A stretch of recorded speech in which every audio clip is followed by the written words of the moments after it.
E encerrou agora há pouco o velório e também sepultamento de 2 das 3 vítimas assassinadas por um líder religioso e também pela esposa dele em Esteio, região metropolitana.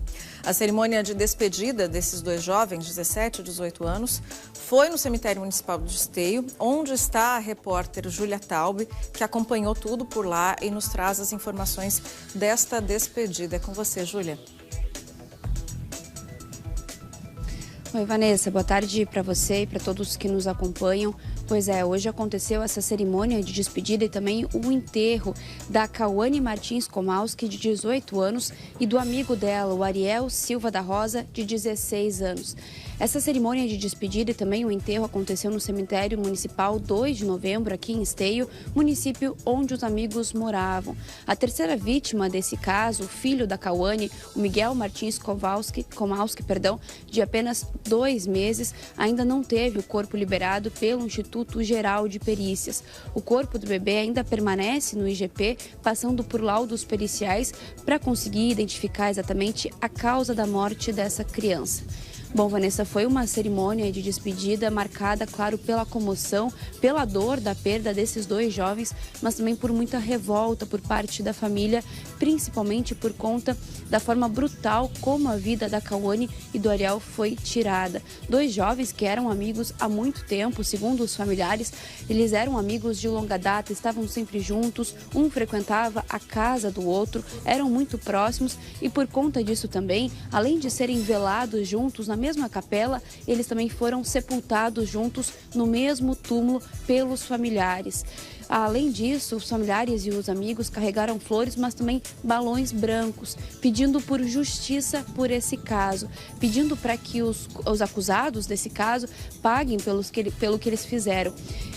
Segundo os familiares, a Cauane tinha essa relação com esse líder religioso e era também um local onde o Ariel frequentava. Eles teriam se conhecido através desse líder religioso, mas eles também depois disso foram colegas de escola e eram muito próximos. Segundo a família, o corpo do Miguel deve vir nos próximos dias, assim que o Instituto Geral de Perícias liberar o corpo, e por isso, então, que a Cauane acabou não sendo enterrada junto com o filho. Depois que o corpo do pequeno Miguel for liberado, a família também deve fazer os trâmites, então, da cerimônia de despedida e também do sepultamento. São acusados de ter matado essas 3 pessoas o pai de santo, Josemar Antunes de Almeida, de 45 anos, a Belisa de Fátima da Silva, de 41 anos, que é a esposa do Josemar. Além dos 2, também são acusados de ocultar o cadáver, desses 3 cadáveres, os 2 adolescentes, um de 15 e o outro de 17 anos. Segundo os familiares de Cauane, um desses adolescentes era amigo da jovem, inclusive padrinho do bebê de 2 meses. Conforme a polícia, o Ariel e a Cauane, eles tinham essa relação próxima com a família do Josemar, e segundo a tia da Cauane, inclusive ela chamava o Josemar e a esposa dele de pai e de mãe. Ela frequentava a casa deles, a mesma casa em que os populares acabaram colocando fogo na noite de terça-feira, quando a polícia acabou descobrindo esse caso. A polícia só descobriu o caso da morte deles depois que a tia procurou a polícia na terça-feira. O crime teria acontecido no domingo, quando a Cauane saiu de casa acompanhada do Ariel e também do bebê Miguel. Eles foram se encontrar com o Josemar e esses outros 2 adolescentes para uma pescaria. Depois disso, eles teriam ido então até uma distribuidora de bebidas para comprar vinho e beber a bebida em outro local. Nesse outro local, nesse outro endereço, a esposa do Josemar foi até o local de motorista de aplicativo. Conforme a polícia, ela havia levado com ela uma faca e tinha outra faca no carro do Josemar. Por isso que a polícia acredita que esse crime tenha, assim, sido premeditado. A esposa, a Belisa, acabou matando a Cauane e o Josemar acabou matando o Ariel. Os 2 adolescentes que estavam juntos foram responsáveis por ajudar a ocultar os corpos nesse bueiro que ficava atrás de uma usina desativada, às margens do Rio dos Sinos, aqui em Esteio também. Segundo a família da Cauane, ela sabia que o bebê Miguel, era sim fruto de um relacionamento com o Josemar.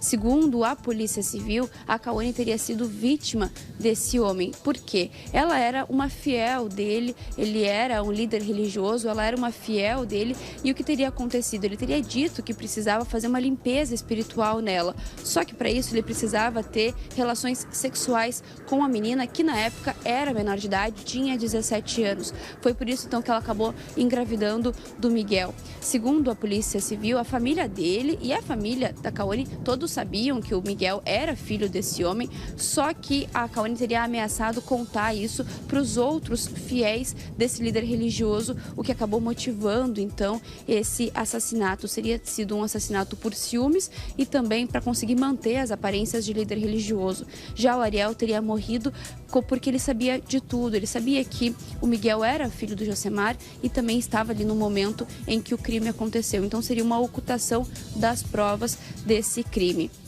Na tarde de ontem, o Josemar, que tinha sido preso em flagrante, teve a prisão dele convertida para prisão preventiva. Eles devem responder por um feminicídio triplamente majorado pela morte da Cauane e também 2 homicídios quadruplamente qualificados pela morte do Miguel e do Ariel. E também corrupção de menores, já que eles usaram esses 2 adolescentes, um de 17 e o outro de 15 anos, para ajudar a ocultar esses corpos. Foi uma cerimônia muito difícil, dolorosa, uma emoção muito grande por parte dos familiares, tanto do Ariel quanto da Cauane, todos inconformados com o que aconteceu, essas mortes que aconteceram de uma maneira muito brutal e todos muito jovens. A Cauane com 18, o Ariel com 16 e o pequeno Miguel, que acabou ainda não sendo velado nem sepultado, com apenas 2 meses de vida, Vanessa. Obrigada, Júlia, pelas informações. Desde ontem, assim, a gente fala sobre o crime, mas eu estou pensando na família desses 2 jovens, né? Estou pensando porque a gente fica chocado com a história como um todo, sem ao menos conhecer a Cauane, o Ariel, o Miguel. Imagina a família, como é que não tá? Porque essa é uma história de uma frieza, de uma crueldade, um crime para encobrir o outro crime, para não perder o poder, para não perder os fiéis, para não dizer que o Miguel era filho fora do casamento, e o ciúme e uma provável premeditação e matar uma pessoa para não contar a história e matar um bebê. Que culpa tem esse bebê de ter nascido? A culpa foi do abuso cometido lá atrás, porque, né, contra menor de idade, estupro. A Vanessa foi consensual. Foi consensual mesmo com essa historinha aí de que precisa fazer uma limpeza espiritual? A polícia está investigando, amanhã ou depois esse caso vai para a justiça, né? Mas e a família? E a família que vai ficar com esse rombo, né? O rombo, a falta dessas pessoas. A Júlia trouxe, né, que a família vai ter que passar por tudo isso de novo, porque não sepultaram o Miguel junto com a Cauane, né, o bebezinho de 2 meses. E por que isso? Porque, às vezes, uma autópsia feita no corpinho de um bebê, uma necropsia ali no corpinho do bebê, ela tem que ser mais detalhada, acaba sendo mais demorado o trâmite de liberação desse corpo. Então, assim, provavelmente a família vai voltar para casa, né, agora, depois de se despedir da Cauane. Amanhã depois eu receber uma outra ligação do Departamento Médico Legal dizendo o corpo do Miguel está liberado. E eles vão ter que passar por tudo isso de novo. Vão ter que voltar ao cemitério municipal de Esteio para velar o corpinho do Miguel, para provavelmente abrir novamente onde a Cauane foi sepultada para deixar o caixãozinho do Miguel ali junto com a mãe. Essa criança, né, que não teve a chance de se desenvolver na vida e que morreu junto com a mãe, nasceu e passou esses 2 meses grudado com a mãe até a morte dela. E até a morte, eu digo também de uma maneira cruel, porque só de ter 2 meses de vida e ser vítima de alguma coisa já é por si só cruel. Mas existe a possibilidade desse bebezinho ter sido jogado ainda com vida naquele poço, naquele tanque, naquela cova rasa em que jogaram os corpos da Cauane e do Ariel. Eles foram mortos a facadas. O bebezinho, de novo, agora o Departamento Médico Legal está fazendo os exames, mas existe a possibilidade desse bebê ter sido jogado lá com vida. Então, assim, quanto mais a gente fala desse caso, mais aterrador ele é, mais cruel ele é. Então, novamente aqui eu quero oferecer as nossas condolências aí a essas famílias nesse momento, porque é um crime sem tamanho. A gente vai seguir acompanhando esse caso. Com certeza, quando esse caso for parar na justiça, a gente vai falar. Agora, né, teve o indiciamento, vai ser concluído o indiciamento da polícia, a polícia manda para o Ministério Público denuncia, se a denúncia é aceita, aí sim vira réu no processo e de ser réu, aí tem o julgamento. Então a gente vai seguir acompanhando todas as faixas aí dessa investigação, todas as etapas do processo, até que essa família tenha justiça por essas 3 mortes, né?